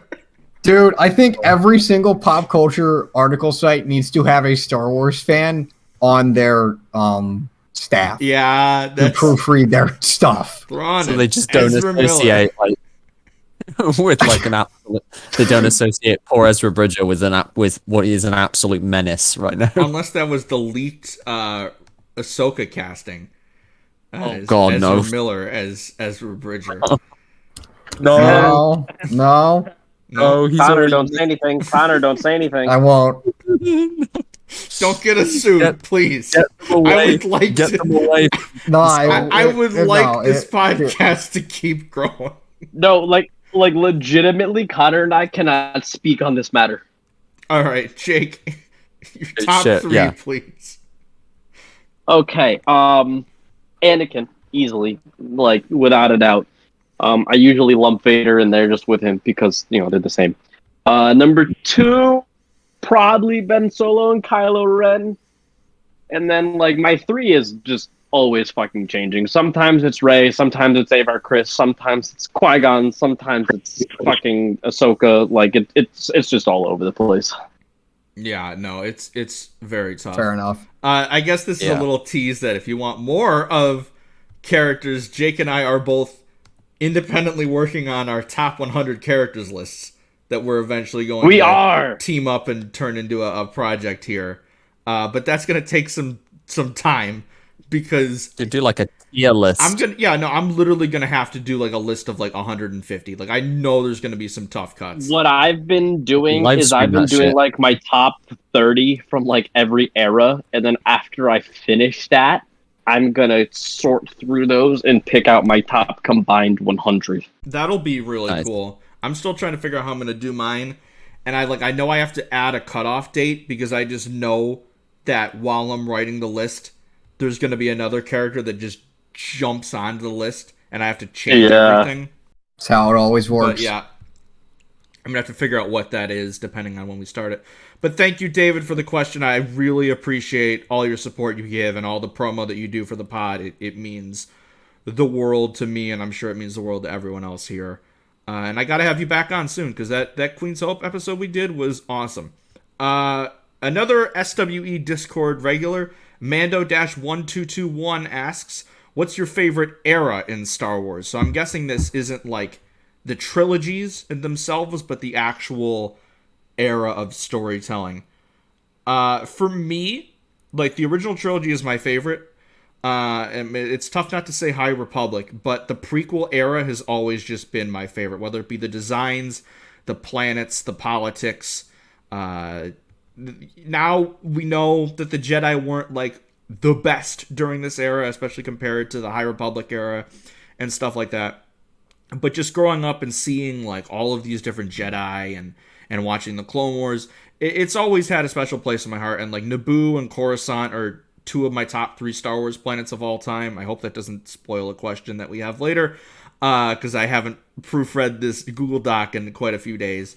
But it's always been the prequel era for me. And whenever we get like prequel connections and other stuff, like the N1 Starfighter showing up in Book of Boba Fett, for example, or all the little Phantom Menace Easter eggs that we keep getting in a lot of the Mandoverse stuff, I always really enjoy. Or when like a battle droid shows up in one of the comics or that Rebels episode, just little stuff like that I always enjoy. So yeah, it's the prequel era for me. Yeah, I mean, I agree with everything you just said there about the prequel era. Because it is. If I had to answer, it would also be my favorite, the prequel era. Just like the Clone Wars, all of that stuff. I mean, I grew up with that stuff, and it's just like I was marinating in it, and like all the games and like stuff, and yeah, I just really love that whole era. I also love every other era of Star Wars, but yeah, the prequel era for me is very special. Like it's why the Obi-Wan show hit me in such a special place, because it was carrying that energy through and kind of like making it kind of like, well, not authenticating it, but kind of like, bringing that whole era back to like a more general audience and going, actually, this era was not as bad as like some people said it was. It actually has like so much merit, and it's overflowing with good characters and great locations and ideas, and it's a worthy era in Star Wars. All right, yeah, 100%. I'd agree, like with all of that, and especially like how you said, like there's not really a bad era in Star Wars. Like they all have something that's cool about them. But I'm the same way. I grew up on the fucking prequels, so like that's my shit. But like the High Republic, the more we get of that, we'll see. I gotta go. I can't pick. I can't choose just one. My top two in no particular order are the Dark Times era and High Republic. I do like the Dark Times era. Yeah. That is, I am perpetually fascinated with that whole period. It's very interesting. Soured on the between 3 and 4 time period for a bit because I just thought that's where we were getting the majority of our stories for a while was in that time period. But I've started to warm up on it, especially stuff that's taking place like early on in the time period, like Fallen Order, like the Bad Batch. That transition period from the Republic to the Empire is something that I'm enjoying like a whole lot more than I used to. Like I said, there's so many like the sequel era. There's a whole lot of stuff I enjoy from it. It's just they just haven't had much to expand on it, which I really wish they did. Just give us something. Era. Give us a comic arc. Give us something. Give us.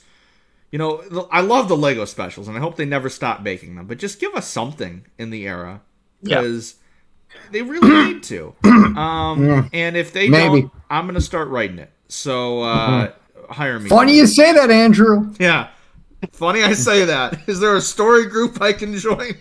I don't know if you'd want to join. Can we please stop talking about the story group? I'm having PTSD flashbacks. So to stop the PTSD, we're going to move on to our next question. It's another Instagram one. At Billy Batman Dodge asks, who is a loved Star Wars character that you hate? Because I guess we have to cause some controversy in this episode. Oh, wow. I think I have my answer. As I said at the start of the episode, fuck Ray's parents.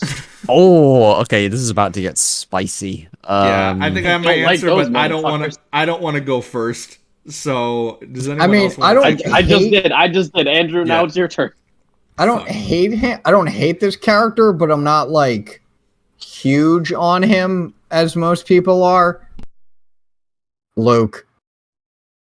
Yeah. Oh. We just much got better Jedi. We just got burned at the stake. You say Han Solo? Han Solo's mid as fuck. Get the fuck out of here. Oh my goodness. Bro. I didn't like Han until Solo. I was just about to say, like, Han is... Enough. I was the same way, Jake. I mean, if I'm literally, I did not give a single solitary fuck. I love me some Luke. My thing is now is I'm fairly certain Luke is my third favorite of, like, the OT4. Because they have Han at 1, and I have... Lando is really creeping up there. But then Leia is just so great too. So like Luke might be, but I mean I can't. I don't hate any of them because they're all in like my top 12. Dude, Leia's just the GOAT. I have a couple. Like the 2015 Star Wars comic. Just there was like 3 arcs in particular in that comic that made me just love Leia Organa as a character so much. Oh, you meant I thought you meant that miniseries, because I actually haven't heard that many good things about the Leia miniseries they did in 2015, but the 2015 like Star Wars run people love. So, I have a couple.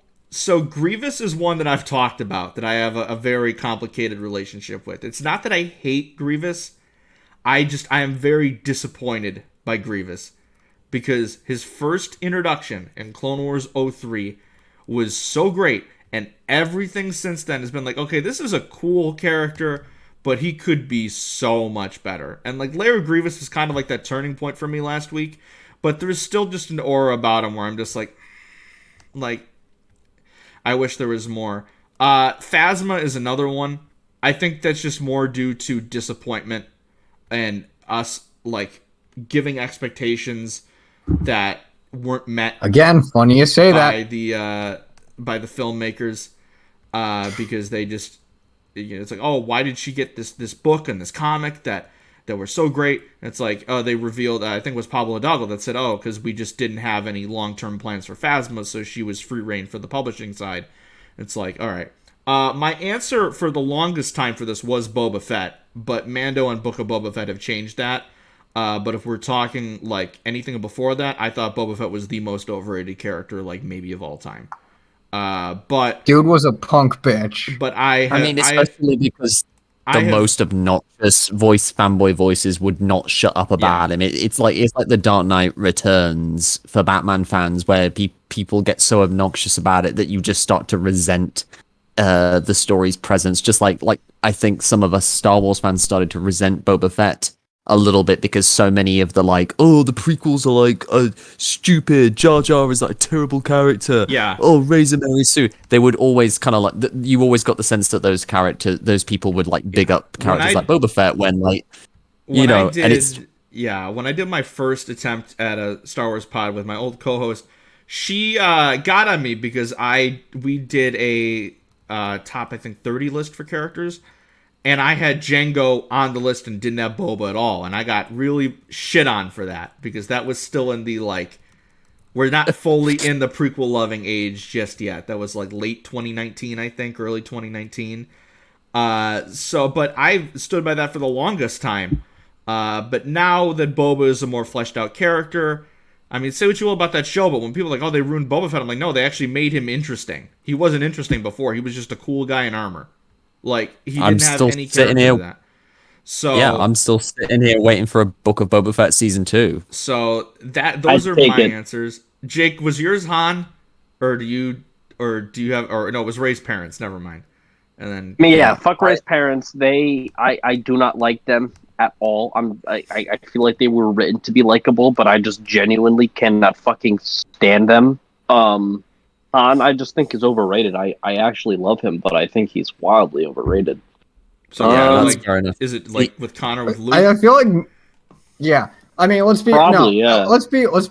The only original trilogy character that probably deserves a lot of the praise, to me at least, is Leia. Leia. Okay, Lando too, guy.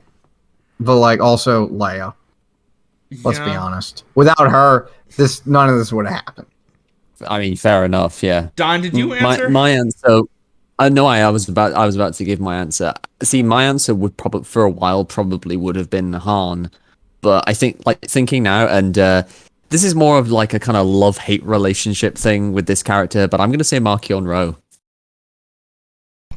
I mean, because I see lots of people basically sympathize with him on Twitter, and I'm like, no, dude's a bastard. Horny Twitter is going for your head, Don. That's their fault. Something about those blue men. They really get going. I have an answer. This is not an. He's a good villain, but definitely he doesn't have my empathy or my sympathy. The dude is a fantastic villain, but he deserves to die. Oh, he deserves to die for sure. This is not a question that was asked, but my reverse of this would be a hated character or a character you hated that you eventually loved later is Rose Tico. Because I went through a very interesting journey with Rose where I was not a fan during The Last Jedi. It wasn't why everyone else hated her. I just wasn't really hooked on her arc. But then, during the lead up to episode 9, I came around on her, and I was very disappointed that she was barely in the movie, and now everything with the Lego specials, I love her. And Kelly Marie Tran is a just absolute joy, and I hope she gets to do more with the franchise. So Rose is my queen. I feel like we've pissed off every corner of the fandom just with that question alone. Fuck them. High Republic fans are coming for my head right now. It is. I'm with you, Don. Dude, Jared, my co-host, has been championing that philosophy for the longest time too. Me and Jared are gonna throw hands. Conor, you and I will have to stand against the onslaught of High Republic fans like Anakin and Obi-Wan. All right. So our next question, we got a couple from @DrashSimp, who sent us the following. Question 1. If you could bring back 3 characters back to life, who would they be? They can be from any timeline to be alive in any timeline, but you'll have to exchange them for another 3 that are currently alive. Ooh. Nah, fuck that. I ain't answering this. I was like, I don't know if No. Never mind. Ben Solo for I gotta name a minor character. Gotta name a really minor character. Ben Solo for Balatik. Ooh, yeah. Qui-Gon Jinn Nah. for Ben Solo for Babu Freak. No! Nah, fuck that. I love No! Babu Frick. Yes. Shut the fuck up, Jake. I would give so up Babu Freak for Ben Solo. I so Shut up. Ben Solo, and then Qui-Gon Jinn for actually no wait, I was gonna say Qui-Gon Jinn for TK421, and then I'm gonna go High Republic.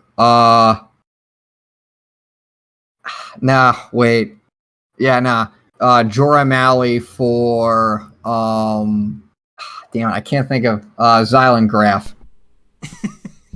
Ooh. I'm pretty sure he's long dead by the time What, of that. dude, I said High Republic, so Okay. I specified. Right. Okay, so if I could do it, like instant first answer would be Obi-Wan for Balatik. I'm gonna like steal that answer, That's fair. sequel answer from Conor. Like the second one I think would be. Ooh, this is more difficult than I thought. Actually, wait, no. Fourth one, Leia for Palpatine. Ooh. Fair enough. Yeah. Luke for General Pride, because like I love Richard E. Grant, but like General Pride is kind of just like Well, he died. kind of didn't he? doesn't. Yeah, but did like, die. yeah, he did die. Really, I'm just thinking like from Last Jedi to Rise of To Rise of Skywalker, really, Skywalker. like just in that period. Yeah.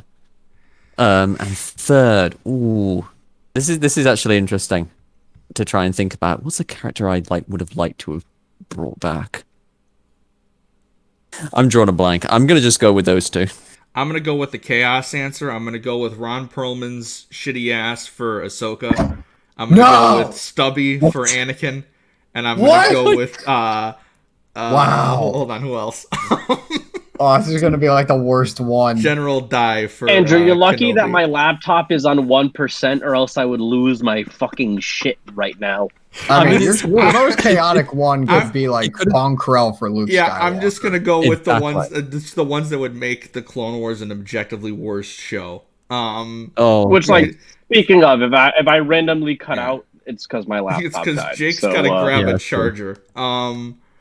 So funny you think I'm gonna get out of my chair to go get my charger. That's I'm just gonna very- ride out this last 1%. it's very Just true. ride that 2%, like for all it's worth. Ride the storm, baby. If I have an actual answer to this, I'll just do one. I'll do Ben Solo for Babu Freak. no, what the hell is his name? Balatik? Beaumont Kin. Swap them out. Oh Yeah! I like that. I love like that Dominic character. Monaghan, but like Beaumont Kin is That should have been Rose. That should have been Rose. Oh, yeah. Should have been Rose. you could have What just about Claude? Oh yeah. What about Claude though? Nah, No, Fuck Claude can Stupid stay. sausage. I love Claude. No, actually, I no. love If that we're guy. gonna switch out Claude for anyone, it's Bulio. You bring my boy back. Andrew, I was literally about to say that. Win the war. Win That the is my third war. answer. That is my third answer. Bulio for Claude. My boy deserves to live. My boy He deserves deserves to see the to war won. War. Bulio for Claude. That's my third answer. There it is. So our next one, he says top 5, but I think I'll just leave it to 1. Favorite planet and why? Kashyyyk, Fallen Order. Chorus. Same and same. Let's go. I'm gonna Yeah. Naboo. I'm gonna go gonna say Coruscant because, yeah. I'm gonna say Naboo because I love the countryside of it, and I love the And there goes Jake. All right. Well, whether or not he shows up again, we'll find out. Yeah, I love Naboo. I love the grand architecture of Theed, and that reactor room for the Duel of the Fates so fight good. is one of my all-time favorite locations in Star Wars. It's just so epic. I love I it. agree. I'll just say Coruscant because it's like the hub of the era I love the most, and every time Coruscant it shows is up a- again, I get so excited. Like when it showed up in Kenobi, it got really hyped, and it's gonna see it in Andor again during an era that we haven't seen it in. Hell yes. All right. Coruscant is a very close second for me. So a couple of these now are from the prompt Chloe sent out. The first one is from Jim EB34, who asks your top 3 Star Wars ships. Because a lot of these are top 3. Now here's my question: are we talking like? I'm thinking actual. I'm thinking starfighters. Romance ships. I'm thinking starfighters. Do we want to do both, or do we want to save one for the next time? I think we should save the romantic ships. Yeah, let's save those. Yeah, because I Yeah. have. So, Shit, like starfighter wise, I'd probably go X-wing, Ghost, and V-wing. Yeah, that's a good one. I would go X-wing, Millennium. Oh no, Millennium. Yeah, X-wing, Millennium Falcon, and N1 Starfighter. Oh, yeah. that's true. I just love those. I love those things. I was so happy to see them come back. I'm gonna go N1. I'm gonna go Jedi Interceptor, and I'm gonna go the Falcon.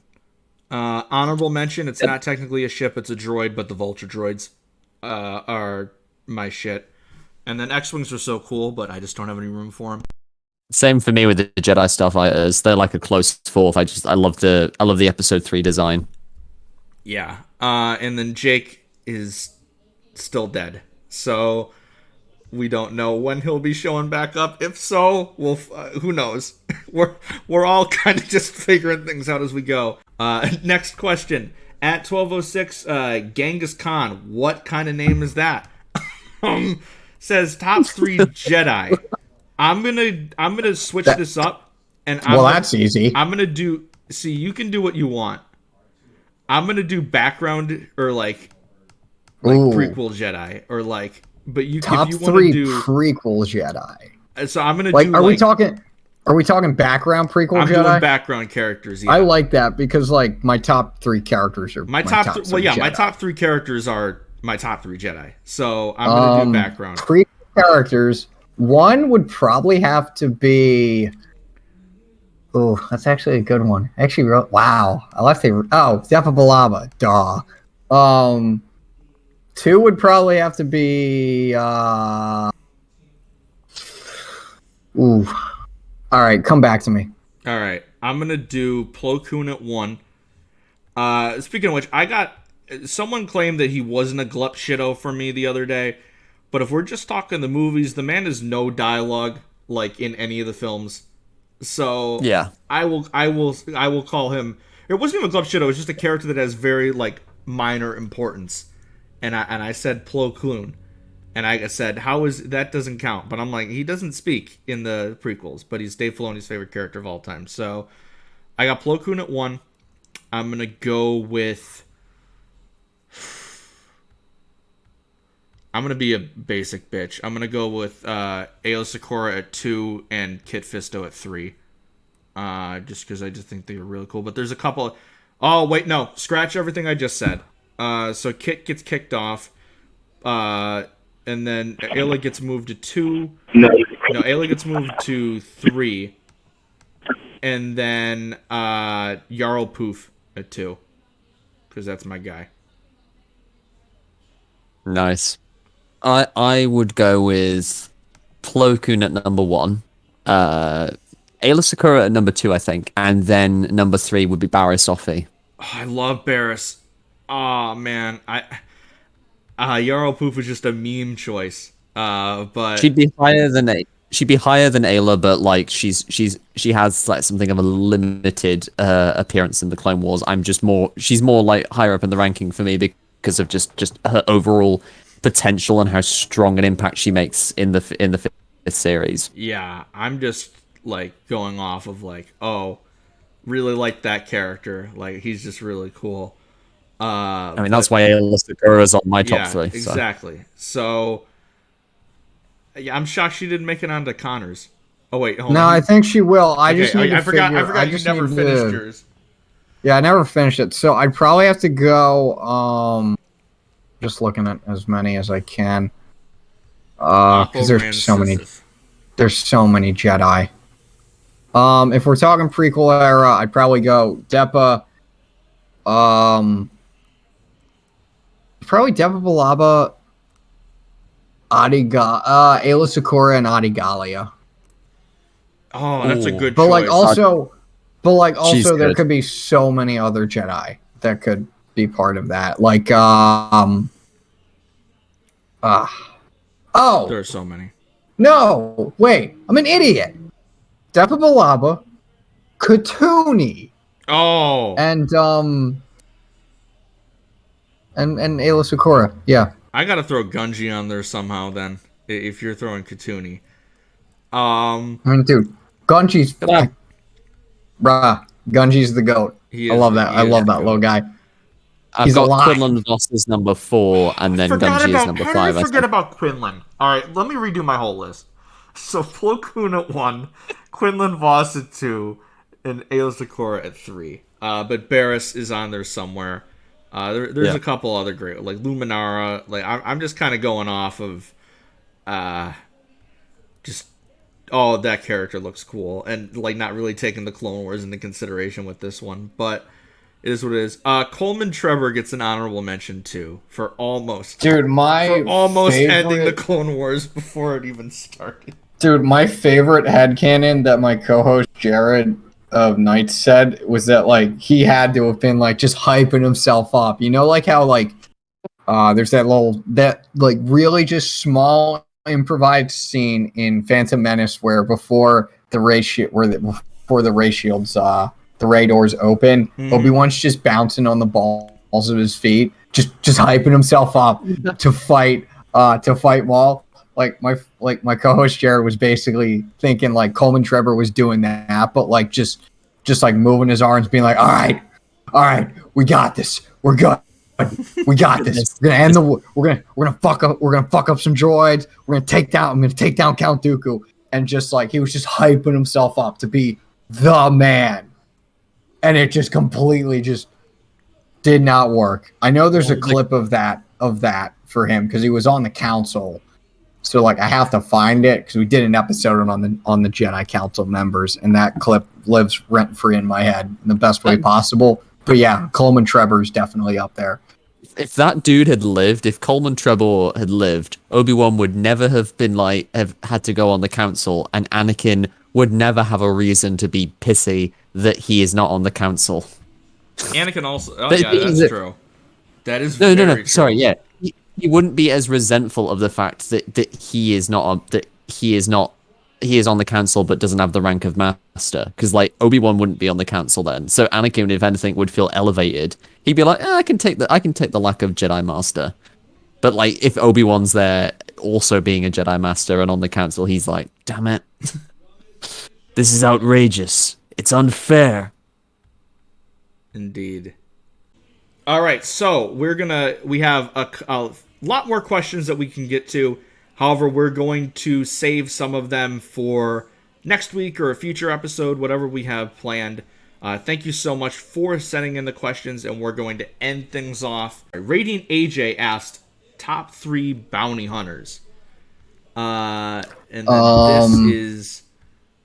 this is a tough one because, again, there's so many different eras to go off of, and I'm just trying to like combine all of them in my head because I gotta go through the box arc because like there was a bounty hunter that really stood out to me in the Reiko Hardeen arc. Mm-hmm. But it might have just been Reiko Hardeen, but like that's also Obi-Wan Kenobi as Reiko Yeah. Hardeen. So I'm like, do I want to like not include like Cad Bane or Boba Fett, just like because it would be the easy choice. But like, see it's tough. So I'm gonna go. I could cheat and say Ventress, because she technically does become a bounty hunter. She's a bounty hunter for like the last we see her in the Clone Wars. She's still a bounty hunter, so I think you can get away with that. The problem is one of the characters I'm literally forgetting the name of that I was So I'm gonna pick. my top 3 would probably be Cad Bane, Embo, and I actually don't know. I don't know. You know what? Let me go to Google. Let me See just what go other to bounty- Google. I just because like there's gonna be some of them that I remember, and I'm gonna be like, oh wait, I remember the guy. Maybe there's some in the comics that I really liked. Yeah, that's I feel like if no one says Valance, we're gonna get shit on by the entirety of Kessel Run Relay. But I've never read Dude, the Bounty Hunters arc, so dude, all of Valance Nation is gonna come after They're gonna- us. But like, I will say, I don't think Valance would be top 3 for me. But like, I always really liked Valance as a character. I think he has a pretty solid arc. Yeah, I kind of like Valance. He's not really in like my top 5. He might not even be in my top 10, to be honest. But I like him. I can say who won't be making it onto any of our lists for sure. Toro Calican. oh, absolutely not. Dude, what a bitch. No, get Yeah. out Oh of here. god, dude, Fennec. Wait, no, Yeah, Fennec Sham. Fennec is Duh. on mine Yeah. for sure. Yeah, it's funny. Yeah, no. So Yeah. that's my top 3: Cad Bane, Embo, Fennec Sham. Yeah, So that's about right. I'm gonna go. Oh, sorry, Don. You can go first because I am still not. I'm not there. Okay, so mine is probably going to have to be in no particular order because this kind of changes a lot. But Cad Bane, Boba Fett, because Boba Fett has like been massively elevated for me. I had like fandom for Boba Fett for a while, and then I soured on the character because I got very fed up of like I said before of like everyone just kind of like praising up Boba Fett when he was so vague and mysterious, and shitting on characters like Jar Jar and Rose Tico and Ahsoka and Rey when they were way more defined at the time. But now that he's come back and he's got like this much better portrayal, but much more rounded portrayal, sorry, by Tamir Morrison, it just kind of it adds this extra layer of dimension to everything that's come before. So yeah, Boba Fett, and then third, I think either Fennec Shand or Embo. And I would definitely say as like a full favorite, I would add Dirge in there. Oh wait, I just remembered 2 others. Sugi from Yeah. Clone Wars, Sugi and was the one I was trying to remember her name. and Zam time. Wessel. Sam If we're talking Wessel. like, Oh my if we're God, talking there's so Glup many. Shitto bounty hunters who like are very much in the background, I would like to shout out Lats Razi, because she was like who's later on appears in the Clone Wars because she's got like just this awesome chain weapon that I think is great. Yeah. So I'm not gonna include Cad Bane or Boba Fett. They would be 1 and 2 on my list probably. And I'm also gonna get shit because none of the like Empire Strikes Back bounty hunters are on my list either. Because there's always been a disconnect there. I mean, Bosk would be the closest, but like Forlom not on there. Dengar not on my list. IG-88 not on there. Guys, you know who we completely forgot? Din Djarin. See, I don't count Din. I don't count Din as a bounty hunter because I can don't see it being argued, but like, Yeah. I don't really see him as a bounty hunter. he does like one bounty, I think, and then he meets Grogu and he becomes like infinitely more interesting than if he had just stayed a bounty hunter. So I count Din as more just like a Mandalorian. Yeah, I like won't- more like Bo-Katan and Koska Reeves than like actually a bounty hunter. I won't count Din, but I'll say in no order. I'll do Aura Singh, I'll do Sugi, Fennec Shand, and then you can throw in honorable mentions for Bosk and Zam Wessel and Grief Karga. And yeah, there's a lot of cool bounty hunters. Way more than I thought, like, because I was like, oh, this will be easy. And then we named about 15 that we There's so many. had to exclude. There are so many. Because you're like, oh shit, and I didn't even get into the comics or the books with my answers. I was just mainly going off of Clone Exactly. Wars and Mando. But yeah, no. Obviously, Jake can't be here, Jake but if can't be he here. were, Jake would absolutely pick Ochi.